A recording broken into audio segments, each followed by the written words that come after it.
அன்புள்ள மேஷராசி அன்பர்களே வணக்கம். இந்த வார ராசி பலன். மேஷராசி அன்பர்களுக்கு ராசியில் செவ்வாய், 2இல் சூரியன், 4இல் குரு உச்சம், 5இல் கேது, லாபஸ்தானத்தில் ராகு இருக்கிறார். விரய ராசியில் சனி பகவான் இருக்கிறார்.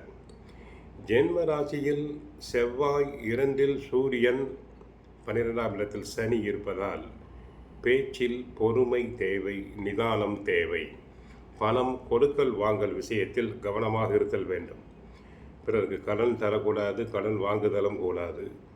உடன் இருப்பவர்களை அனுசரித்து செல்லுதல் வேண்டும். ராசிக்கு 5இல் கேது சஞ்சரிப்பதால் உணவு விஷயத்தில் கவனம் தேவை.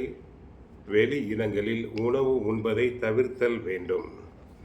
கிடைக்கும் வாய்ப்புகளை நன்றாக பயன்படுத்திக் கொள்ளுங்கள். கணவன் மனைவியிடையே கருத்து வேறுபாடு வரலாம். ஒருவருக்கொருவர் விட்டு கொடுத்து செல்லுதல் வேண்டும். ஈகோ பார்த்தல் கூடாது. உத்தியோகம் செல்கின்றவர்களுக்கு உழைப்பு அதிகம். பிறரது வேலைகளையும் தாங்கள் சேர்த்து செய்ய வேண்டியிருக்கும். ஒரு சிலருக்கு வேலை செய்யும் இடத்தில் உடன் வேலை செய்பவர்களிடம் தேவையில்லாத மனஸ்தாபங்கள் வரலாம். பிறர் விஷயத்தில் தலையிட வேண்டாம். பாக்யாதிபதி குரு கலகத்தில் உச்சம் அடைவதால் அவருடைய பார்வை தொழில் ஸ்தானத்தில் படுகிறது. உங்களுடைய 10ஆம் இடமாகிய மகர ராசியில் குரு பார்வை பெறுவதால் தொழில் ஸ்தானம் நன்றாக இருக்கும். ராசிக்கு 3இல் இணையும் சுக்கிரன் உங்களுக்கு அற்புதமான வாய்ப்புகளை வாரி வழங்குவார். அவர் புதனோடு இணைந்து பாக்கியஸ்தானத்தை பார்ப்பதால் மனதில் நினைத்த காரியம் நடைபெறும். சிலருக்கு வீடு மாற்றம், இடமாற்றம் உண்டாகலாம்.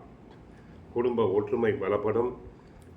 வேலையில் உங்களுக்கு கீழ் வேலை செய்பவர்களால் ஏற்பட்ட பிரச்சனைகள் படிப்படியாகத்தான் தீரும். 7.5 சனியில் விரய சனி என்பதை கவனமாக மனதில் கொள்ள வேண்டும். எதிர்பாராத செலவுகள் உண்டாகலாம். உடல் ஆரோக்கியத்தில் கவனமாக இருந்தல். பேச்சில் சூடு வேண்டாம். இந்த நேரத்தில் தொழிலில் புதிய முதலீடுகளை செய்ய வேண்டாம். அகலக்கால் வைத்தல் கூடாது. இருக்கின்ற தொழிலை கவனியுங்கள், பராமரியுங்கள். பார்ட்னர்ஸ்களுக்குள் அட்ஜஸ்ட்மெண்ட் தேவை. இடைத்தரகர்களை நம்ப வேண்டாம்.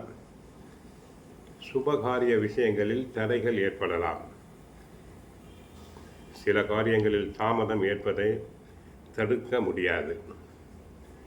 அடுத்து தங்களுக்கு 30ஆம் தேதி காலை 6:40 முதல்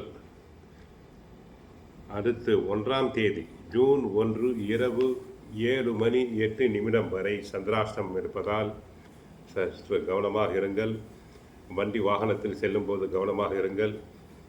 கோயிலுக்கு செல்லும்போது ஆஞ்சநேயரை வழிபடுங்கள், கிருஷ்ண பரமாத்மாவை வழிபடுங்கள். தினமும் தாங்கள் பகவத்கீதை, சுந்தரகாண்ட பாராயணம் செய்யுங்கள். பிள்ளைகள் சேட்டை செய்வர். 5இல் கேது இருப்பதால் பிள்ளைகளால் தொல்லைகள் தான். பிள்ளைகளை படிப்படியாக திருத்த முயற்சி செய்யுங்கள். ஆக குடும்பத்தில் மேஷராசிக்கு 2ஆம் இடமாகிய தன குடும்ப வாக்குஸ்தானத்தில் சூரியன் அக்னி கிரகம் இருப்பதால் கணவருடன் கருத்து வேறுபாடு, ஈகோ பார்க்க வேண்டாம். 5இல் கேது புத்திரஸ்தானத்தில் பிள்ளைகளால் தொல்லை. பிள்ளைகள் சொன்ன பேச்சை கேட்க மாட்டார்கள். விட்டு கொடுத்து பிரியுங்கள். மற்றபடி இந்த வாரம் சிறப்பாக இருக்க வாழ்த்துக்கள். வாழ்க வளமுடன். ஹரே கிருஷ்ணா, ஹரே கிருஷ்ணா.